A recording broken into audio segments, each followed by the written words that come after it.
aquí en el Colegio de Economistas de Lima, en el Diplomado de Prospectiva, Planeamiento Estratégico, Presupuesto y Gestión para Resultados. Y también a todos nuestros participantes en todo el país, les darles la bienvenida al segundo módulo. Como todos conocemos, este módulo es de prospectiva, uno de los elementos más importantes de este diplomado y que nos debe servir de contexto para realizar nuestras actividades de investigación para aplicar en el proceso de planeamiento estratégico, tanto institucional como también en nuestras propias vidas personales y profesionales. Tenemos con nosotros al ingeniero, magíster Fernando Ortega San Martín, como está muy ampliamente difundido en nuestro sistema. Hemos mencionado que él estudió en la Universidad de Lima, hizo sus estudios de prospectiva en varios países en Europa. Él sigue, digamos, la escuela inglesa de prospectiva, y esto es importante porque es una manera de ver la prospectiva con determinada lógica que difiere un poco de otras escuelas y que nosotros como alumnos académicos debemos conocer y difundir.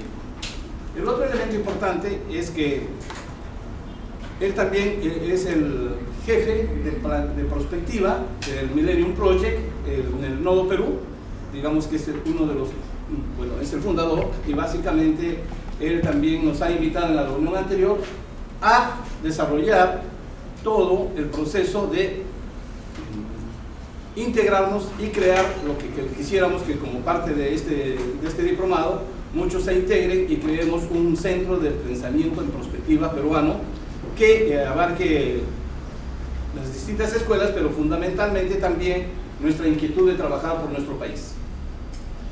Sin más palabras que darle ya a él el uso de la palabra, dejo con ustedes al ingeniero magíster y por favor unos aplausos para él.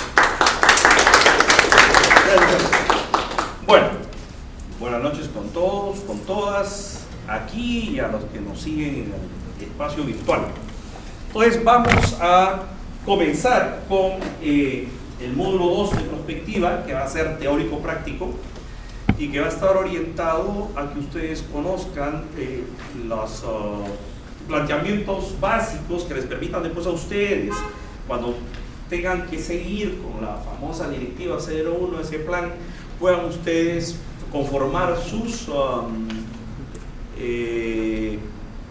grupos, sus comités de planeamiento en sus respectivas instituciones públicas y puedan ustedes completar lo que está considerado como la fase prospectiva con el famoso anexo que está en la última parte de la directiva 1.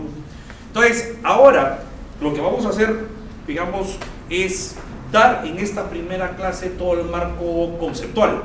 La directiva de ese plan justamente carece del marco conceptual, o sea, diera como la impresión como que asume que todo el personal de las oficinas de planeamiento y presupuesto de la administración pública ya sabe prospectiva, lo cual a pesar de los esfuerzos que hemos desarrollado nosotros en los últimos 14 años no es verdad.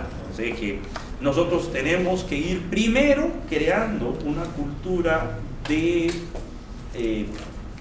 construcción del futuro en el país, para después comenzar a implementar la prospectiva a nivel de los planes y programas de la administración pública. En ese sentido, países como Brasil, países como Colombia, propia Venezuela, Argentina, nos llevan ventaja en ese sentido, ¿no? Y es que nosotros entonces tenemos que ir generando una cultura prospectiva en el país. Entonces, la base de todo ese marco conceptual lo vamos a tomar hoy, porque es imposible hablar de prospectiva si es que uno no conoce cómo nace, cuál es el marco conceptual, cómo se plantea la construcción del futuro. Porque para muchas personas el futuro es algo que realmente es complejo e incierto y que no merece la pena ponerse a pensar sobre él. Nosotros vamos a demostrar que el futuro se construye y que depende de nosotros vivir los futuros que nosotros consideramos son los mejores para nuestra sociedad. Entonces, le han dicho que use el aparatito este. ¿A dónde apunto? ¿Ahí?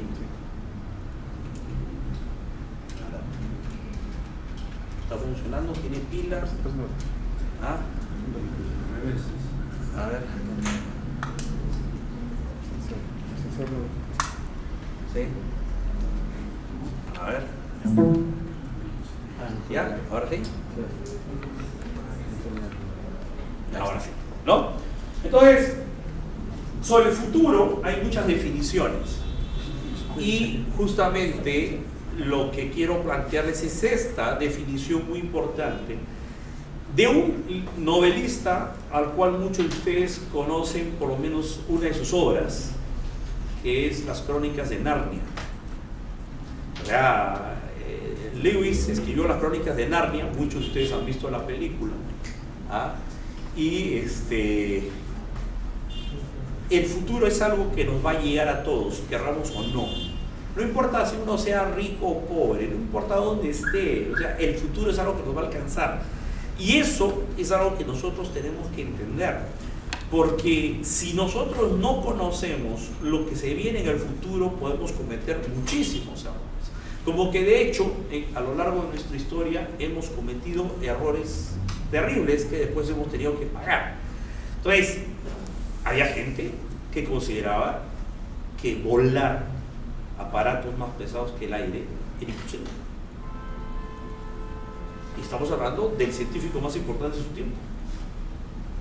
¿No? Había gente que pensaba que la capacidad inventiva del hombre y de la mujer, digamos, ya había llegado a su límite cuando volteamos del siglo XIX al siglo XX. Y a alguien se le ocurrió transformar la bicicleta en algo como la que están viendo ustedes ahí. O sea, esto fue revolucionario en su tiempo. ¿Qué cosa es? ¿Qué bicicleta es? De carrera. Es una bicicleta de cambios. O sea, el hecho de haberle puesto cambios a una bicicleta en 1899, pensó que eso ya era lo último que se puede inventar. Igual, había gente en los bancos que pensaba que hacer automóviles era simplemente construir juguetes y que el caballo iba a seguir siendo nuestra forma de desplazarnos. Igual que nosotros, por más conocimiento científico que pudiéramos desarrollar sobre el átomo no se podía utilizar. O sea, el átomo iba a ser algo que iba a quedarse en los laboratorios. Igual, ante el éxito del cine, tener los auditorios llenos, había gente que decía, entonces, ¿para qué le vamos a poner audio? ¿Para qué le vamos a poner voz? Si así nomás está bien. El cine mudo, el cine ya era un lujo. ¿Para qué le van a poner audio? ¿Para qué? O sea, ¿cuál era el sentido de ponerle audio al cine? Y claro, la bomba atómica fue tan revolucionaria con su planteamiento que los artilleros, los que ponían bombas en los cañones, decían, no, esa cosa no va a funcionar. ¿Dónde está la pólvora? Decían. O sea, sin pólvora no explota. No hay bomba. Sin pólvora no hay bomba. Y esa bombita que no tenía pólvora no iba a funcionar. Claro. ¿Y para qué ir al espacio? Es una pérdida de dinero, de tiempo, ¿no? O sea, hay otras cosas que se podrían hacer, decían algunos, ¿no? ¿Para qué hacer una carrera espacial? Igual, en la música, ¿no? Tener un ensamble de 2 guitarras, un bajo y una batería, sin teclado, sin viento, era un conjunto de garaje, de barrio, pues, ¿no? 4 muchachos. encima con guitarra eléctrica, que ese era un juguete, o sea, eso no funciona, no funciona. Igual, se pensaba que el sitio de la mujer era en la cocina, ¿no? ¿Ah? Y que deberían atender al esposo y a los hijos, esa era la función que tenían en la sociedad. Entonces, la segunda mitad del siglo XX demostró que la mujer estaba en capacidad de asumir cualquier función, ¿ah? Cualquier función del hombre. Y hoy día hasta nos damos el gusto de tener campeonas mundiales de box, ¿ah? Que era quizás de todos los deportes el más viril, ¿no? Y entonces, claro, y aquí tenemos la que abrió la gran puerta a nivel empresarial. No es no es Bettino Neto, por si acaso, empiezan a decir que Bettino Neto. Ella era presidenta de HP y de Compaq. Ella fue la que abrió el camino para que las mujeres pudieran ascender al puesto más alto en las empresas, en las grandes corporaciones. Y que digamos, detrás de ella ya hay muchísimas mujeres hoy día que están obteniendo lugares de privilegio, digamos, antes reservados para los hombres en las grandes corporaciones mundiales. Y entonces, ¿qué es lo que nosotros tenemos como límite? O sea, lo que quiero que con estas que ustedes comiencen a pensar algo que es una palabra que solemos decir con mucha simpleza y frecuentemente, pero que en realidad la pregunta que yo les hago es ¿qué cosa es imposible?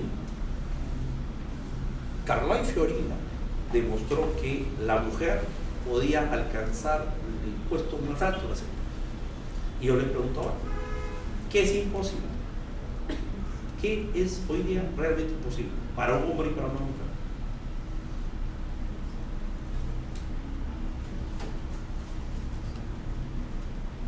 Hoy día, ya, esa palabra imposible deberíamos sacarla del diccionario, porque realmente todo es posible.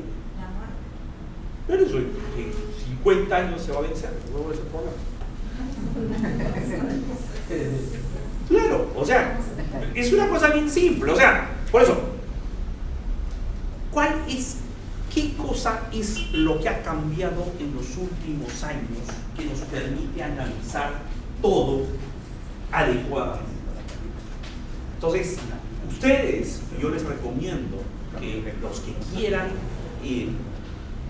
dar un salto cualitativo a su formación como profesionales, independientemente de cualquiera que sea su especialidad, yo les recomiendo que comiencen a estudiar formal o informalmente, autodidactamente, y si gusten, entrando por internet, como gusten, pero comiencen a entrar en lo que es teoría de la complejidad. Teoría de la complejidad. Entonces, eso es, digamos, lo que ustedes deberían comenzar a comprender, ¿no? ¿Ya? En el Perú, a Dios gracias, gracias al esfuerzo de algunas personas, digamos, que la han visto desde hace tiempo esto, como son la gente de la Ricardo Palma. En la Ricardo Palma tenemos un instituto de pensamiento complejo que está patrocinado por el propio Edgar Morán, que es el creador de la escuela del pensamiento complejo, ¿no? Entonces, se escribe Morin, pero como es francés se pronuncia Morán. Entonces, entren a ver en internet lo que es pensamiento complejo. Yo les aseguro que eso les va a cambiar totalmente la forma como ustedes se enfocan los problemas. Entonces, ese es, digamos, el gran problema que nosotros tenemos de querer entender el planeamiento como simple y llanamente como una función administrativa más, como un componente de la gestión. Y el planeamiento es, digamos, dentro del proceso de la gestión administrativa, la función más sublime que hay, porque está vinculada con la construcción del futuro. Y esa es la ligación con la prospectiva. O sea, la prospectiva es la que alimenta el marco conceptual para que nosotros podamos hacer planeamiento. Es decir, que nosotros podamos entender la complejidad de la construcción del futuro y hacerlo tan simple para que nosotros después podamos hacer planeamiento o planificación, quieran ustedes verlo así, ¿no? Entonces, desconocer esto genera situaciones como las que están acá. O sea, ¿por qué estos logos están juntos? O sea, hay una razón por la cual estos logos están juntos aquí.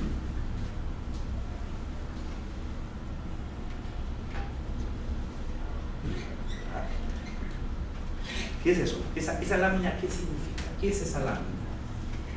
Esa lámina, en términos humanos, no de empresas, no en términos corporativos, esa lámina debería ser una visita a un cementerio. Esas son las lápidas.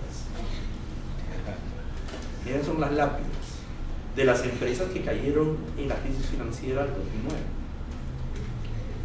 Entonces, ojo, ¿por qué cayeron esas empresas? No tenían ejecutivos que habían estudiado en las mejores escuelas de negocios del mundo. ¿Por qué mientras estos caían, otros hacían plata? ¿Quiénes ganaron en el 2009? Porque acuérdense ustedes que estas situaciones son de suma cero. Los economistas entienden bien eso. Si alguien pierde, alguien gana. ¿Y quiénes ganaron ahí? ¿Ah? ¿Por qué el señor Carlos Slim se convirtió en el hombre más rico del mundo? ¿Ah? Sin saber leer y escribir, como se dice en mi tierra. Porque claro, él no forzó la situación, simplemente en un momento de crisis, cuando las acciones se iban al suelo, aquel que tenía liquidez y podía comprar, compraba. Y claro, como esto es una caída así, después sube, después lo que compraste barato, ¿ah? Se cotiza mejor. Y vas sumando el valor de tus activos y terminas ya teniendo bastante, ¿no? No sé si ustedes leyeron ayer la historia del millonario que ha muerto pobre y que perdió $1.000 millones en un día.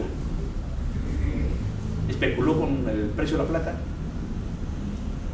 Tenía buena parte del metal plata en su mano, pero que en un día que cayó la cotización, en un día perdió $1.000 millones.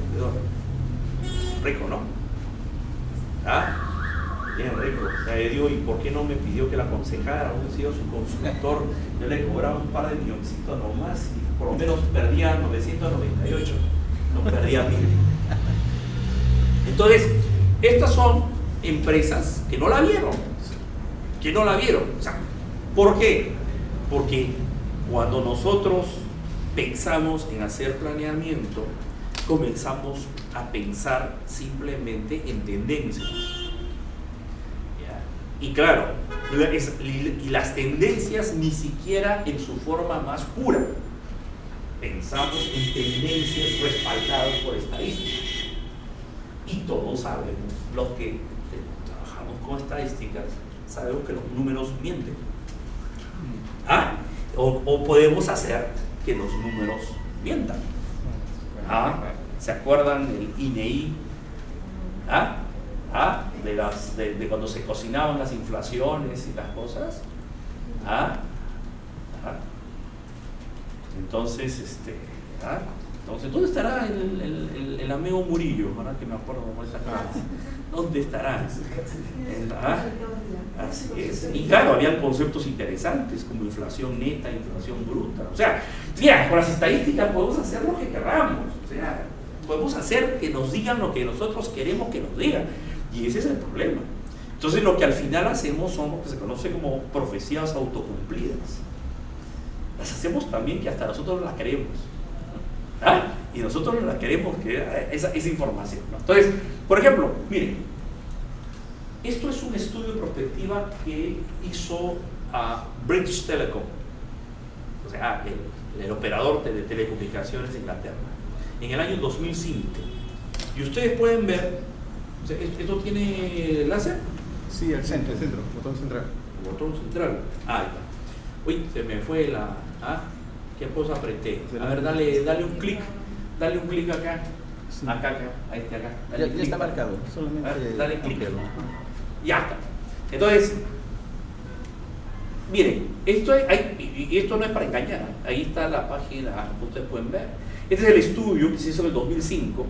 Y ahí ustedes pueden ver claramente que dice colapso financiero internacional, probablemente alrededor del 2010. Del 2006, más o menos 2010 está por acá. Y la crisis comenzó en el 2009. Entonces, miren, esto es el 2005. Entonces, ojo, no pueden decir que uno no sospechaba que la cosa no daba para más. Entonces, ¿qué pasó? O sea, ¿por qué hubo la crisis si más o menos se sabía que la cosa no iba bien? Y entonces, ahí viene el primer problema. El futuro está en manos de nosotros, los seres humanos. Entonces, el futuro se construye sobre nuestras virtudes y sobre nuestros defectos. Y más sobre los defectos que sobre las virtudes. ¿Por qué? Porque los sentimientos más básicos del ser humano son los que generalmente construyen el futuro en sociedades que son poco institucionalizadas. Ejemplo, Perú. Y entonces, claro, ¿cuáles son los sentimientos más básicos del ser humano? Amor, odio, venganza, celos, envidia, la tentación es, ¿no? Digamos, están vinculadas con corrupción, el ansia del dinero fácil, de no esforzarse demasiado y vivir de lujos, todo lo demás. O sea, pregúntenle al alcalde de Chiclayo, ¿sí, no? Alcalde de Chiclayo, o sea, ¿no? 2 kilos de oro, o sea, yo no sé para qué tenía tantos, tantos anillos, así como Vladi que tenía relojes. En fin, entonces, ojo, es lo peor de nosotros lo que genera justamente el futuro. Nosotros tenemos que cambiar eso, o sea que lo mejor de nosotros es el que genera el futuro. Y entonces, claro, una de las características muy humanas es que cuando algo no nos gusta, no lo queremos. Solamente nos gusta creer lo que nos gusta. Lo que no nos gusta, no lo aceptamos. No lo aceptamos. En las relaciones de pareja, por ejemplo, si ustedes tienen un amigo, una amiga muy cercano, muy casi hermano o hermana, y un día les dice, oye, quiero hablar contigo seriamente porque he visto a tu esposo o a tu esposa con otro o con otra. Ahora no importa las combinaciones, ya, si es otra con otra, otro con otro, no importa. La cosa es que no es con él, ¿no? Entonces, ¿qué es lo que comúnmente pasa? No, ya se ha equivocado, no puede ser, me quiere, me adora, come de mi mano, Entonces, o sea, no nos gusta creer que es aquello que consideramos afecta a nuestros intereses. Entonces eso es lo que pasó. Entonces nosotros vemos que esto no fue reconocido y entonces claro, en situaciones que estamos nosotros obligados a pensar en el futuro, de acuerdo con la directiva 01 tenemos que pensar en el 2030. Yo me quiero ir un poquito más al 2040. Porque lo que quiero es que hagan ustedes un pequeño ejercicio. O sea, el Perú en el 2040 va a ser así.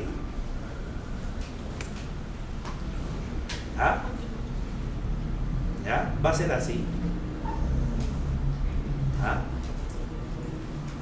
Ojo que este lugar se llamó antes Chinchaysuyo, Maraga, Virreinato del Perú. O sea, este sitio donde estamos nosotros ha tenido varios nombres.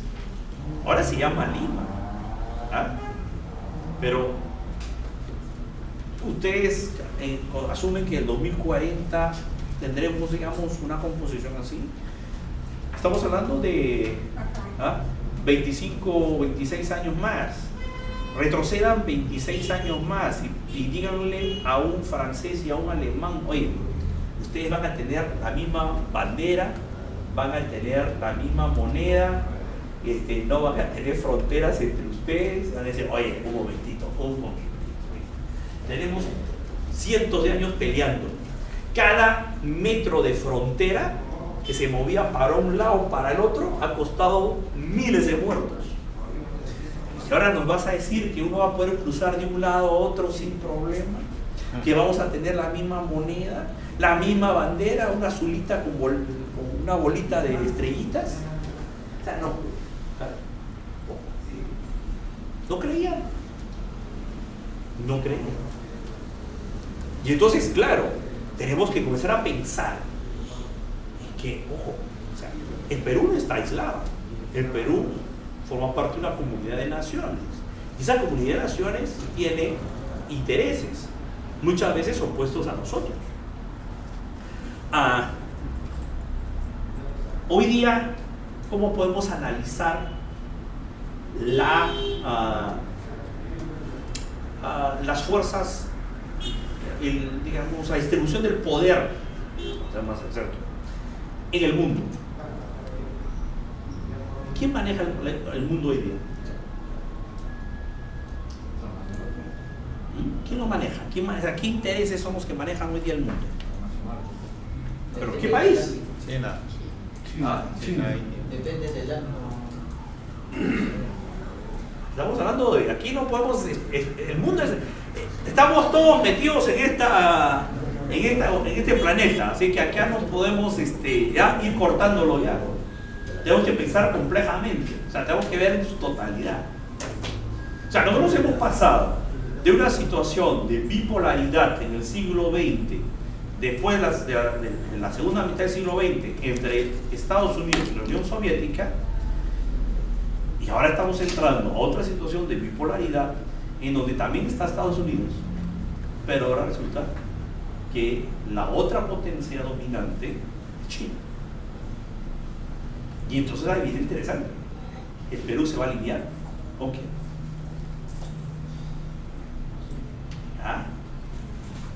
¿Con quién se va a alinear el Perú? Ya se está alineando. Ya, y entonces, ese es un tema que hay que analizar. Brasil, China, Rusia.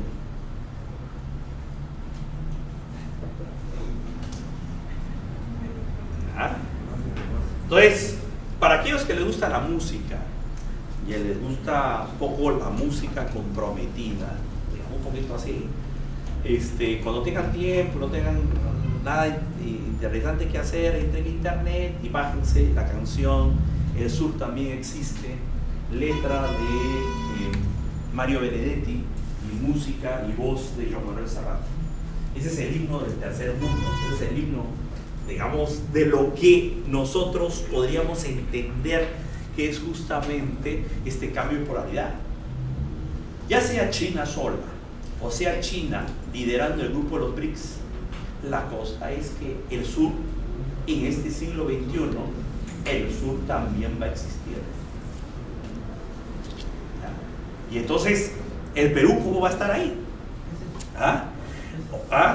Ojo que los conceptos de derecha, izquierda, sur, norte, todos son totalmente referenciales. O sea, no significa que el Ecuador está por ahí. O sea, la cosa se va a poner muy compleja y nosotros tenemos que saber con quién nos acomodamos, porque si no sabemos con quién nos acomodamos, nos va a ir mal. Nos va a ir mal. Entonces, para que ustedes puedan hacer planeamiento de su organización, de su territorio, digamos, del espacio donde ustedes tienen responsabilidades, tenemos que saber primero dónde están. Para saber a dónde queremos ir, primero tenemos que saber dónde estamos. Y claro, entonces ese es el marco conceptual que falta. Las directivas deberían indicarnos todo el marco conceptual y decirnos, primero, en dónde estamos, segundo, hacia dónde queremos ir, porque la responsabilidad de los directivos de las oficinas de planeamiento y presupuesto no es pensar hacia dónde va el país, es pensar cómo hago que mi institución contribuya hacia donde va a ir este gran nave, barco, avión, como quieran verlo al Perú. O sea, el problema es el cómo. Es el cómo. Pero quien decide a dónde, eso debería ser bien arriba. Los que estamos involucrados en procesos de planeamiento a diferente nivel somos como todo aquel personal auxiliar de un avión que está preocupado por ponerle la gasolina, dejar toda la nave lista para que pueda llegar a su destino, pero ninguno de ellos es el que dice a dónde va, ni los pilotos. Y el piloto recibe nomás sus cartas y sus papeles y dicen te vas a Miami. Listo, pues me voy a Miami. Entonces, pero ¿quién decidió ir a Miami? Eso no es el jefe de una oficina de planeamiento. Eso viene de bien arriba. Y lo que carecemos en el país es eso, de que nos digan a dónde vamos a ir. Y claro, entonces lo que va a pasar es que una institución va a querer ir a Miami, el otro va a querer ir a Río, los otros van a querer ir a Ciudad de México, los otros a Bogotá, otros a República Dominicana porque les gusta el merengue. Y cada uno con diferentes intereses va a querer indicar hacia dónde quiere ir su institución. Entonces, eso de que de abajo para arriba, esa chambita yo no se la quiero envidiar a nadie, porque aquí tenemos nosotros que saber todos hacia dónde vamos a ir. ¿Por qué? Porque estamos viviendo un mundo donde se combinan dos cosas. El pensamiento complejo, que es la forma práctica donde se vuelca la teoría de la complejidad, se basa principalmente en el enfoque sistémico. Y en el enfoque sistémico nosotros tenemos que entender que el futuro es un sistema complejo. Cuando decimos que el futuro es un sistema complejo, nos referimos a dos características. Uno, que tiene muchas variables, muchísimo.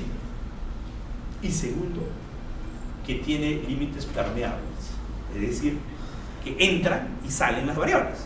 Por lo tanto, en un momento determinado, nunca sabemos, más o menos a ciencia cierta, qué variables son las que están dentro del sistema generando justamente el futuro, porque van entrando y saliendo. Y nuestra capacidad es que nosotros debemos tener una idea clara de cuáles son las variables claves que son las que están generando el futuro. Son aquellas que no se salen, o por lo menos las que permanecen más tiempo. No son las fugitivas, las variables fugitivas, o las recién llegadas.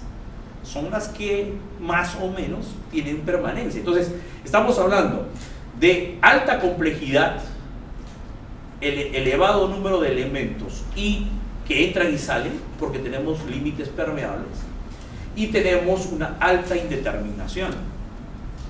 Porque para complicar las cosas, por eso estamos hablando de sistemas complejos, estamos hablando de teoría de complejidad, tenemos que entender que las relaciones entre las variables no permanecen fijas, sino que las relaciones entre las variables cambian. Y entonces, claro, hoy día somos aliados, mañana podemos ser enemigos, pasado somos indiferentes. Un día después nos volvemos a juntar porque hay un tercero al que queremos hacer bullying, al que queremos maletear. No porque me caiga simpático, sino que el enemigo de mi enemigo es mi amigo. Entonces, las relaciones entre las variables van cambiando. Y entonces eso hace que un sistema, además de ser complejo, se vuelva indeterminado. Se vuelve indeterminado. Los peores enemigos de Estados Unidos fueron criados por ellos. Saddam Hussein, por ejemplo, Noriega de Panamá, todos ellos han sido criados por Estados Unidos. Después se les voltearon, sí, pero entonces, alta indeterminación. Entonces, ¿eso qué genera? La combinación de alta complejidad y alta indeterminación genera incertidumbre. Entonces, claro, ¿esto cómo se explica en la práctica? Miren ese collage. Eso es la primavera árabe. Eso es la primavera árabe. Y entonces, este señor, vendedor de fruta, le confiscaron su carretilla, no se la quisieron devolver, cosa que ocurre todos los días en toda la ciudad del tercer mundo. Como era su único sustento para su familia, el hermano mayor, con 8 hermanos menores, madre viuda, le entró la desesperación, agarró gasolina, se echó fuego. ¿Por qué tenemos esta foto? ¿Por qué tenemos esta foto? Es cruel esa foto, pero ¿por qué la tenemos? No, pero por la tecnología. Claro, es porque no era porque había un periodista que pasaba por ahí. Hoy día, todos nosotros, porque tenemos esto, somos periodistas. Podemos grabar en video, tomar fotografías de hechos que nos llaman la atención, ¿o no? Entonces, todos nosotros somos periodistas. Y claro, mientras algunos buscaban cómo apagar el fuego, eran buenos samaritanos, otros estaban filmando. ¿Y lo colgaron dónde? Esto lo colgaron en YouTube, lo colgaron en las redes sociales. O sea, esto fue lo que ahora llamamos viral. Claro, eso generó una situación terrible política en Túnez. Y claro, el gobierno se dio cuenta y trataron de brindar las mejores atenciones a pobre Mohamed Abu Aziz, así se llamaba el chico este. Pero después de 10 días, quemaduras de tercer grado, 90% de su cuerpo pues ya se murió. Al morirse, estalló la revolución. Esa revolución sacó a este señor del poder. Esa revolución trascendió las fronteras, se fue a Egipto y salió este señor, Hosni Mubarak. Después se pasó a Libia y aquí este señor sí ya estaba mejor preparado. Y entonces, claro, le costó a los rebeldes sacarlo, pero tuvieron que intervenir la OTAN para brindarle apoyo a ellos, los rebeldes, para poderlo sacar a Muammar Gaddafi. Entonces, y ahora el sitio que viene es Siria, ¿no? Y este se está agarrando pero con todo para no salir. Pero ojo, y ahí viene la pregunta: ¿qué relación tenía Mohamed con todos los de abajo? Era su embajador, funcionario, amigo, aliado, pariente, ¿le vendía fruta? Nada. ¿Cuál era la relación? Para haber movilizado todo. Ese es el mundo que vivimos nosotros. Entonces, claro, como les decía, la teoría de la complejidad descansa en conceptos como la dinámica de sistemas, la teoría del caos, y esto es básicamente teoría del caos. ¿Qué dice la metáfora de la teoría del caos? bajo determinadas condiciones, el aleteo de una mariposa en el Amazonas puede generar un huracán sobre Nueva York. ¿Ya? Esa es una metáfora bien bonita. ¿Ya? Esto no es metáfora. Esto pasó. Pasó. Y claro, entonces, acá hay un gatillo. Entonces, el futuro se mueve por justamente gatillos. Esos gatillos, nosotros en la jerga de la prospectiva la llamamos hechos portadores de futuro. Hay hechos portadores de futuro. ¿Ya? Por ejemplo, que alguien de ustedes se saque la tinta. ¿Le cambia su vida o no? ¿Ah? ¿Le va a cambiar su vida o no? Pues es un hecho portador de futuro. Pero para que se saque la tinta, lo mínimo que tienen que hacer es comprar su boletito todos los fines de semana. Porque si no, no se van a sacar la tinta. Entonces, ojo, los hechos portadores de futuro son situaciones que pueden alterar el flujo común de las tendencias. ¿Cuál era la tendencia aquí? Que estos iban a morir en el poder. Nadie los iba a sacar. Nadie los iba a sacar. Y salieron. Y salieron. Así que el segundo tema que hay que analizar bien es que el principal bien transable hoy día es el conocimiento. ¿Eso qué significa? Que hemos pasado de una época al principio de la historia, y los economistas saben bien la evolución de la economía mundial, que al principio era la explotación de los recursos naturales. Después pasamos a la mezcla de capital y trabajo. Hoy día es el conocimiento. O sea, hoy día lo que se transa es conocimiento. Por eso es que las empresas que tienen mayor rentabilidad en el mundo, lo que nos venden es conocimiento. Y claro, estas empresas que están aquí no se caracterizan principalmente por sus activos. Si ustedes vieran un balance de estas empresas, no tienen muchos activos. De hecho, contratan leasing para todo, para todo. ¿Dónde se radica el valor de estas empresas?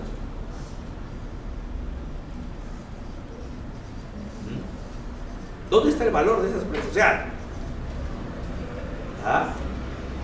¿cuál es el activo principal de esas empresas? Así es, son las personas. Por eso es que andan por todo el mundo capturando a lo mejor del mundo. Claro, nos admiramos que hay peruanos trabajando para Microsoft, pero oye, así como hay peruanos, hay chilenos, hay colombianos. O sea, lo mejor del mundo, ellos lo detectan.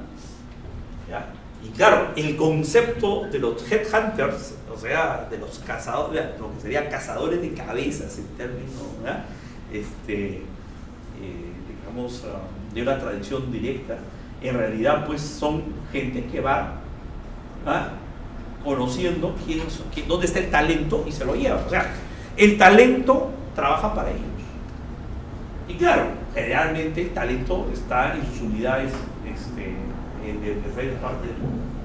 No se quedan, digamos, donde generalmente han nacido las personas. Entonces, el talento es lo que marca hoy día la diferencia. Entonces, ¿cuáles son esas características que le dan talento hoy día a las personas?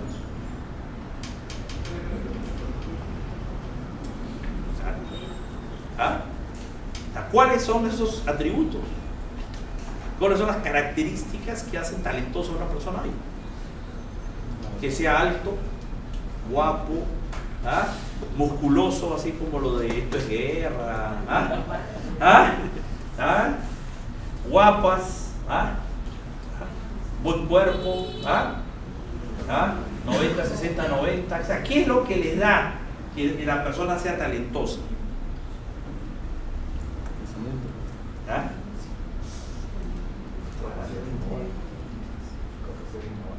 Capacidad de innovar, crear, tener, y para crear lo primero que tú necesitas es visión de futuro, porque tú no vas a crear, ¿ah? Bueno, tú podrías crear la mejor rienda para caballos, ¿ah? ¿Ah? De tal manera que el caballo sienta que no tiene nada en la boca, o sea, fue un placer el caballo que tenga. ¿Te sirve hoy día? ¿Ah? Entonces, ojo, o sea, digamos, la capacidad de crearte en función de saber qué es lo que se viene por delante. Claro, para eso tenemos que entender que el valor agregado, ¿ah? Que tanto se habla hoy día, es básicamente el producto de la tecnología que trae consigo. Entonces, no podemos pretender que el país esté insertado, ¿ah? En una economía altamente competitiva si no somos capaces de gestionar la tecnología. Ahí ustedes pueden ver, esta es la computadora del futuro, es enrollable, o sea, todo se enrolla y entra en este tubito que está acá. ¿Ya? Eso ya está en prototipo, o sea que en unos 4 años, o sea, antes de 2020 ya no hay que estar llevando todas esas, sino con un tubito así, tan simple, vamos a estar llevando la computadora. ¿Por qué las fresas son rojas? ¿Ah? Porque tienen un pigmento. Bueno, y ese pigmento, si le cambio ese pigmento por otro de otro color, puedo tener fresas del color que yo quiera. ¿Ah? ¿Ah? Claro. Ahora, el hecho de que sea azul tiene una ventaja, que son las antocianinas, son antioxidantes. O sea, una fresa azul es mucho más alimento que una fresa roja, que solamente tiene vitamina C. Entonces, esta fresa es una fresa mejorada, o sea, es un alimento funcional que sirve, entre otras cosas, para bajar la presión arterial. ¿Ah? Claro, claro. ¿Ah? Que la prueben primero otros. Sí, pues, porque claro, lo van a probar en otros, pero como tú tienes la presión alta, cuando ya sepas que eso es bueno, te visitaremos pues en Jardines de la Paz. Porque el tiempo, ojo, el tiempo pasa y no se recupera. El tiempo pasa y no se recupera. Mi caso personal, ¿ya? Mi caso personal, yo por herencia, mi abuelo, mi padre eran pelones y yo tengo por herencia la de ser pelón, pero tengo un amigo, colega, prospectivista, que tenía ya su coronilla acá, ya peladita, y después de 3 años lo volví a ver y ya no tenía esa coronilla, ya le había vuelto a crecer pelo. Entonces le digo, ¿qué cosa has hecho? ¿Te has implantado pelito por pelito? ¿Qué has hecho? No me dice, yo no he visto en la televisión ese herbamatín, eso que sale en la televisión. Sí, yo estaba usando. Y mira, claro, yo desde ese momento me comencé a echar, ya no se me ha quedado el pelo, pero tampoco queda mucho, pero por lo menos no se me cae. Ya, y claro, que si yo me hubiera echado, y ahí viene el tema, el tiempo no se recupera, que si yo me hubiera echado cuando se comenzó a caer el pelo, no, el tiempo no se recupera, y ese es el tema. Nosotros tenemos, o sea, el prospectivista es el profesional del tiempo. Claro, en castellano suena un poquito mal, porque tiempo, cuando decimos nosotros tiempo, a veces lo referimos al clima. Cuando hablamos de un profesional del tiempo, en español, parece que estoy refiriéndonos al tipo que habla del clima, ¿no? Porque claro, en inglés es diferente, weather, digamos, el time, ¿no? O sea, son diferentes palabras, ¿no? En cambio, en español lo usamos para lo mismo.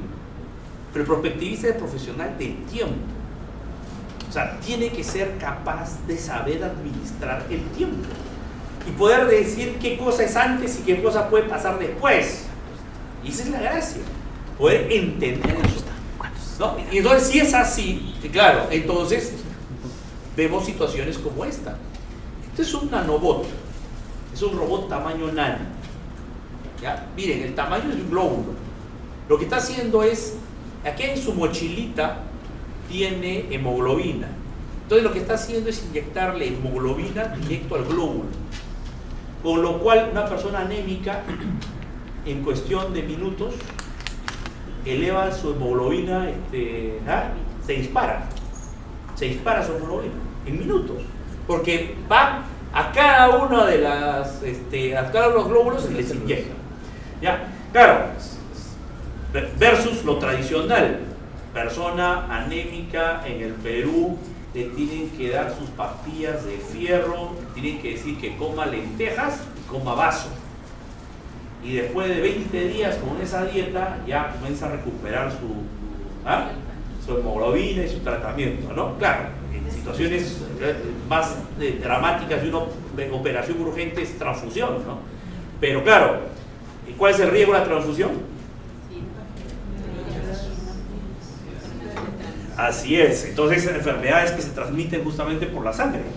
Y claro, el problema está de que si ustedes se contagian con SIDA, nadie les va a creer que fue por transfusión. Van a creer que fue porque se portaron mal. Y bien mal, ¿no? Entonces, ¿cuál ha sido digamos, el mecanismo cuando el mundo se dio cuenta que estaba cambiando? Después de la Segunda Guerra Mundial. Claro, después de la Segunda Guerra Mundial hubo mucho cambio y ese cambio obligó a que en Estados Unidos a alguien se le ocurrió crear la herramienta del planeamiento estratégico. Y todos, digo, estamos aquí presentes, hemos seguido 1, 2, 10 talleres de planeamiento estratégico. Y entonces, ¿ya? Y con todas las versiones había así por haber, o sea, ¿ya? Planeamiento como lo veían los europeos, con los alemanes con el método SOP, ya los americanos con el patológico, digo marcológico, porque es patológico, porque todo se vuelve loco, el marcológico y todas las cosas. Pero la base del pensamiento del planeamiento estratégico es que todos tenemos que partir de una visión. ¿Ya? Es decir, nosotros tenemos que ser tan buenos, de que tenemos que acertar de cuál va a ser la visión sobre la cual nosotros vamos a trabajar. El problema está de que si la visión no se cumple, tal como nosotros la habíamos planteado en la realidad, ¿qué pasó? ¿De verdad? Nos quedamos sin... ¿Ya? Y lo peor de todo es que tantas visiones nos han obligado a hacer que terminamos en lugares comunes. Y todas las visiones terminan en lo mismo. Somos la institución líder reconocida por la sociedad y bla bla bla bla bla bla bla bla bla bla. O sea, todos terminan con el mismo texto. O sea, ya llegamos al nivel en que ya simple y llanamente nos hemos mediatizado al extremo en que todas las visiones se parecen. Pero el problema no está ahí, o sea, bueno fuera que termináramos ahí. El problema está de que tenemos que entender que nosotros hemos pasado de una época de cambios que han sido los años 80 y 90, ¿ya? Porque los años 80 y 90 ha sido esto, una época de cambios. El problema está de que nosotros en el Perú seguimos pensando que estamos aquí. ¿Ya? Pensamos ahí, nos hemos quedado pensando en los 80 y 90 porque a alguien se le ocurrió inventar el benchmarking. Entonces hay que buscar casos exitosos para seguirlos. Y claro, para nosotros los casos exitosos son los tigres asiáticos.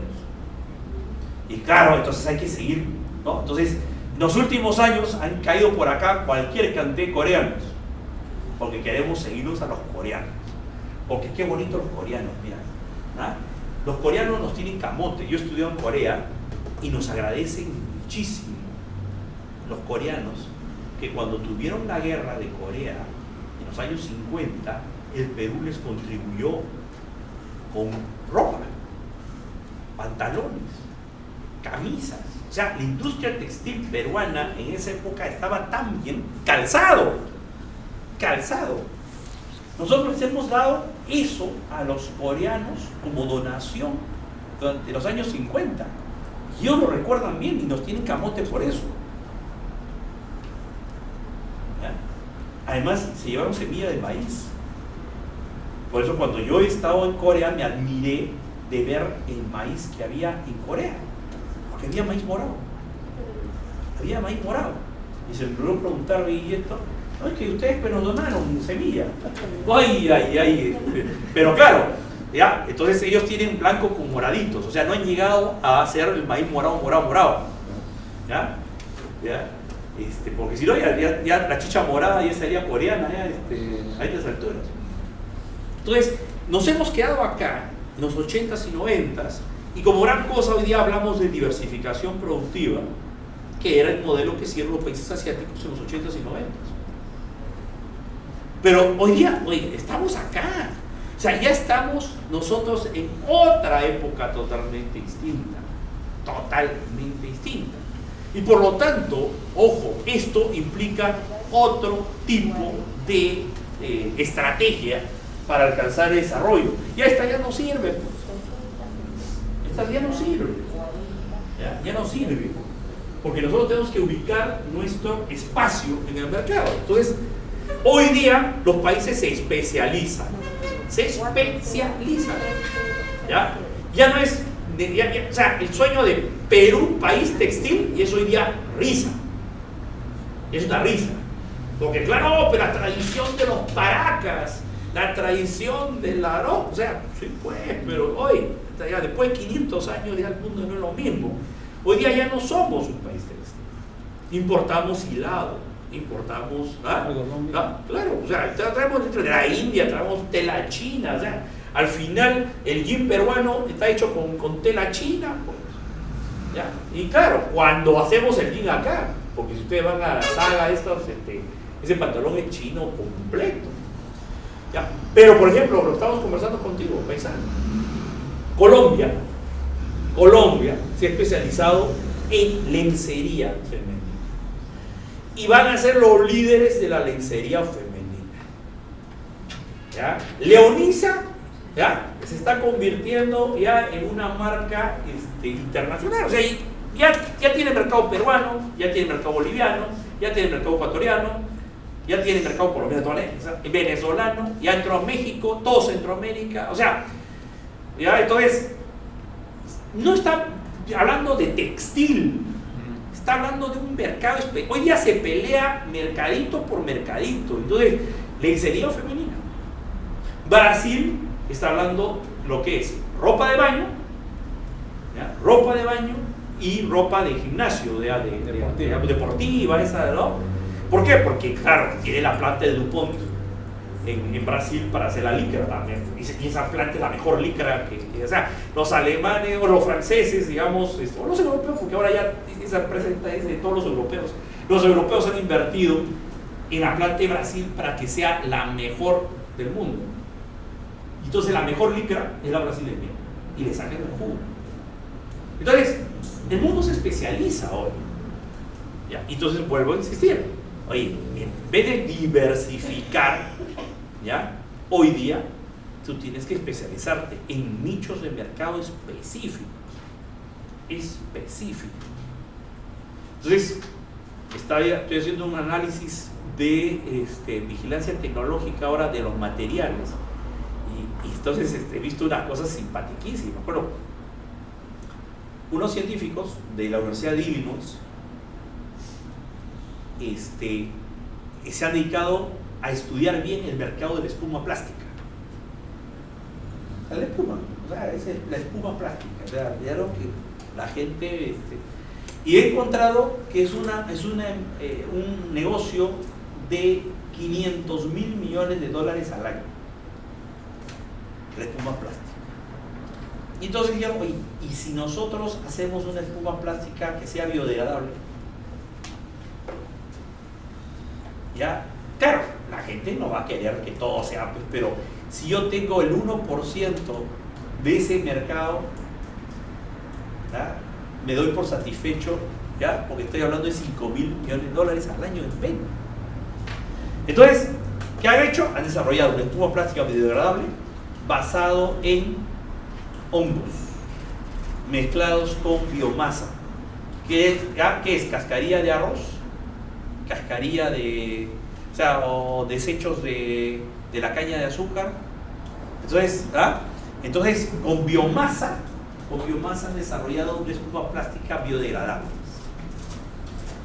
Y están poniendo ya están terminando toda la etapa ya de los prototipos y las cosas, y ya están haciendo la primera planta de producción. Y entonces vamos a tener espuma plástica biodegradable. Y yo pregunto, ¿tenemos caña de azúcar, o sea, bagazo de caña de azúcar acá? Claro. ¿Tenemos cascarilla de arroz? ¿Ah? Ya. Ya, entonces, ¿qué es lo que...? Entonces, esta empresa se va a especializar en espumas plásticas. ¿Qué es lo que está pretendiendo hacer Bolivia? Que puede ser el gran salto. Ya, a los bolivianos nosotros lo vemos sobre el hombro, y el gran castigo que nos va a dar Bolivia, que nos va a pasar por encima, ¿ah?, con toda su mediterraneidad, con todos sus problemas, que no saben jugar a fútbol igualito, con su altura y todo lo demás, nos van a pasar porque ellos tienen una materia prima estratégica, que es el litio, que existe en el Salar de Uyuni. Y Evo Morales tiene la idea de que no sale 1 gramo de litio como materia prima, sino que de Bolivia salen todo tipo de baterías de litio, desde las chiquititas para reloj hasta las grandazas para automóviles.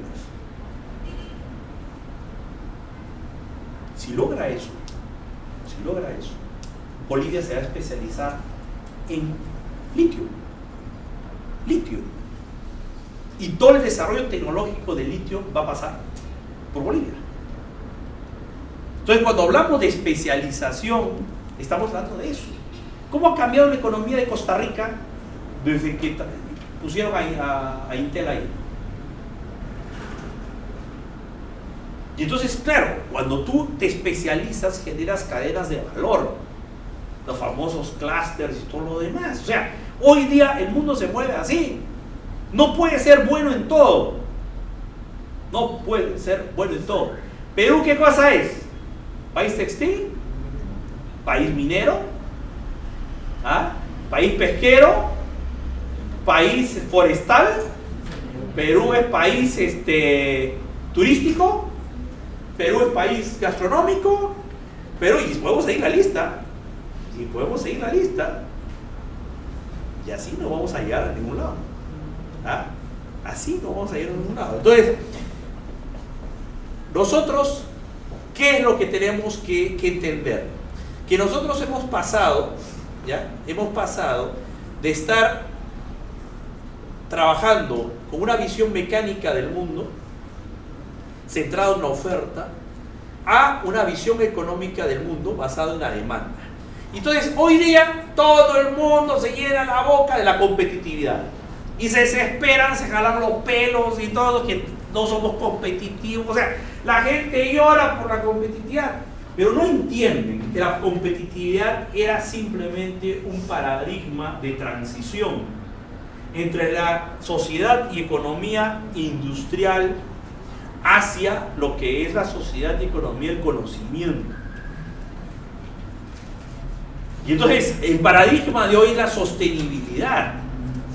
La sostenibilidad, ¿ya? Si se asustan con la competitividad, la sostenibilidad es peor. Porque el paradigma de la sostenibilidad no es lo que dicen los ecologistas, eso es lo de menos. La sostenibilidad, entendido como un paradigma, implica que tú tienes que ser competitivo hoy, mañana y siempre. Hoy, mañana y siempre. Entonces tú eres sostenible si eres siempre competitivo. La competitividad es un punto en el tiempo. Hoy soy competitivo, mañana no soy competitivo. Por eso es que los rankings te suben, te bajan, ¿ya? Pero lo que a nosotros nos interesa es que nosotros tenemos que ser competitivos siempre. Y ese es el paradigma vigente. Entonces, si nosotros tenemos que construir una visión de futuro, ¿ya?, para nuestras organizaciones o para nuestros territorios, el paradigma que tenemos que usar es este. Ese es el paradigma que tenemos que usar. Entonces, ¿cuál es el compromiso que tenemos nosotros, los encargados de planeamiento? Es que, basados en el paradigma de la sostenibilidad, hacer que nuestra institución o nuestro territorio sean competitivos hoy, mañana y siempre. Porque si no logramos eso, nos cierran, pues, nos desaparecen, nos fusionan. Entonces, este es el reto que nosotros tenemos que seguir. Y claro, ¿ya?, hay empresas que no entendieron esto. Y como no entendieron esto, ¿ya?, quisieron ser competitivos solamente. ¿Ya? Murieron, pues. Ericsson, por ejemplo. Ericsson fue líder en celulares, junto con Motorola, porque no venían de la telefonía troncalizada. Los dos eran los líderes del mercado y Ericsson era, pues, o sea, superior a Motorola, ¿no? Entonces, los mejores celulares, ¿ya? Entonces, claro, quisieron ser competitivos, pues, ¿ya? Y comenzaron a analizar cómo mejorar esto. Mira, la antena, esta antena era bien molesta. Para los que han tenido estos celulares, esa antena se enganchaba en todos sitios, ¿se acuerdan o no? Entonces, había que hacer ya con antena interior, ¿ya? La pantallita, ¿no? Esa pantallita amarilla, había que ponerla una pantallita así. Los botones había que protegerlos tipo zapito, porque si no se comenzaban en la cartera a tocar y comenzaban a gastarse la batería o hacer llamadas. Entonces, hay que hacer mejoras de eso. Pero lo que no entendieron los de eso es que este aparatito en el futuro ya no iba a ser teléfono. No. O sea, ese aparatito en el futuro iba a ser un terminal de computadora, que además era agenda electrónica, despertador, ¿no? Te va de calendario, ¿ya? Todas las funciones, claro, y una de esas es teléfono, ¿no? Porque es correo electrónico, internet, todas las cosas que están acá, y ahí, claro, teléfono es uno de sus funciones. Y entonces, no la vieron, pues.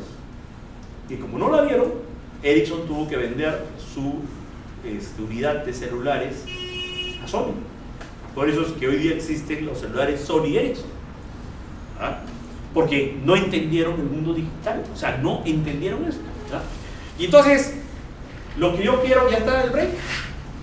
¿Listo? Ya. Entonces, lo que yo quiero esto es, para cerrar esta primera parte, es que ustedes ya se olviden del planeamiento estratégico. Nunca más, ¿ya? Nunca más, ¿ya? Eso sí, ¿ya? Comiencen a hacer planeamiento estratégico, sino den un paso cualitativo hacia adelante. Pasen de ser oruga a ser mariposa. Entonces, ese salto cualitativo de oruga a mariposa se llama pensamiento estratégico, que es la base sobre la cual se hace la aplicación práctica de teoría de la complejidad. ¿Qué cosa nos dice el pensamiento estratégico? 3 cositas que ustedes tienen que utilizarlo a partir de hoy. El primero es que hay que incorporar la dimensión temporal a todas las decisiones. O sea, ¿eso qué implica? Pues implica que ustedes se transforman en profesionales del tiempo. Y por lo tanto, el tiempo, en sus 3 versiones, si tienen ustedes, corto, mediano y largo plazo, está dentro de ustedes en todo momento.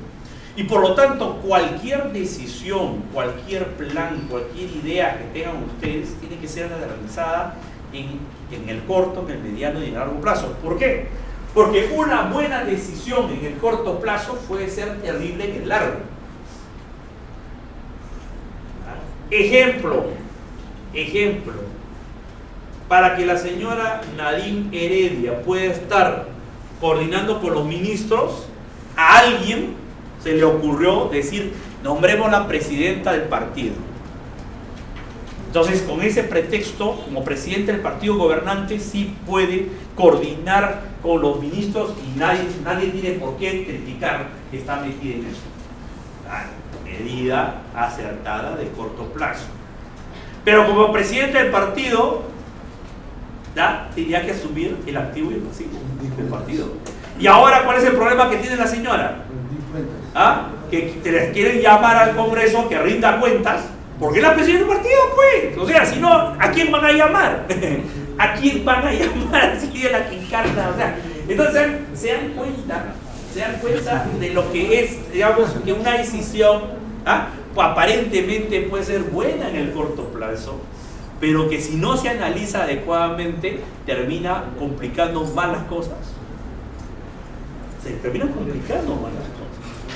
Y entonces, a ese asesor que recomendó que la nombren presidenta, deberían lanzarlo por el balcón ahí de Palacio, ¿no? Porque en realidad no analizó el tema adecuadamente. La complejidad nos obliga a pensar en el corto, en el mediano y en el largo plazo. Entonces, segundo, hay que asumir que hay un desafío que es la construcción del futuro. El futuro se construye y ese es un desafío y nosotros tenemos que ser conscientes de eso. Pero mucho más allá del término laboral, porque al final, a lo mejor el ministro o el director o el gerente o el presidente regional a lo mejor nos hace caso, no nos hace caso. Bueno, ese es un problema ya institucional, pero en el caso personal, el futuro se construye. Y hay que verlo también desde el lado personal. ¿Ya? Ustedes son producto de las decisiones que ustedes tomaron o que otros tomaron por ustedes. ¿Ah? O que otros tomaron por ustedes. ¿Ya? Cuando yo dicto esto en la escuela de guerra o en el CAEN a los militares, les digo, yo no quiero que levanten la mano, pero ¿cuántos de ustedes están acá porque su papá quiso que sean militares? ¿Ah? No porque ustedes querían ser militares, sino porque era la tradición, mi papá era militar, mi abuelito era militar, ya pues, o sea, yo estoy acá también, pero, o sea, hay decisiones propias o de terceros, pero la cosa es que somos producto de esas decisiones. Y entonces, claro, el futuro se construye y nosotros tenemos que tomar decisiones con respecto al futuro que a nosotros nos podrían dar ventaja o no dar ventaja. Y tercero, hay que reconocer la complejidad, ¿ya? Nuestra propia complejidad y la complejidad del entorno. Y ese es el gran, digamos, problema que tenemos con el planeamiento estratégico. Cuando se fija una misión y dicen, vamos a ser los líderes, la pregunta que debemos hacer es, ¿y nos van a dejar? ¿Y nos van a dejar? Porque ser líder no es solamente algo que depende de nosotros. Claro que depende de nosotros, pero no solamente de nosotros. Depende del resto también. Porque no nos van a dejar ser los líderes.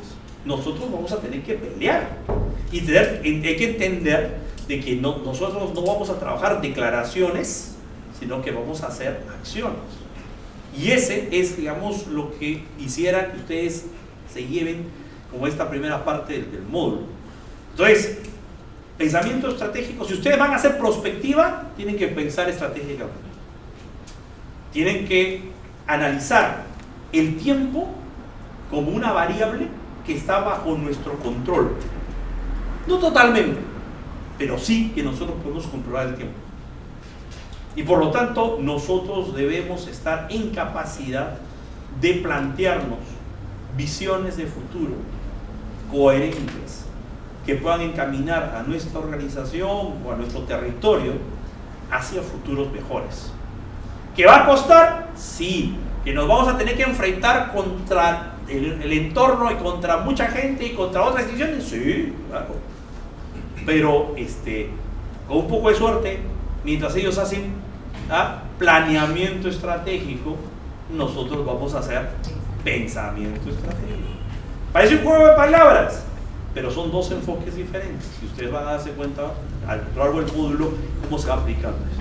Ok, entonces nos vamos al break. Okay.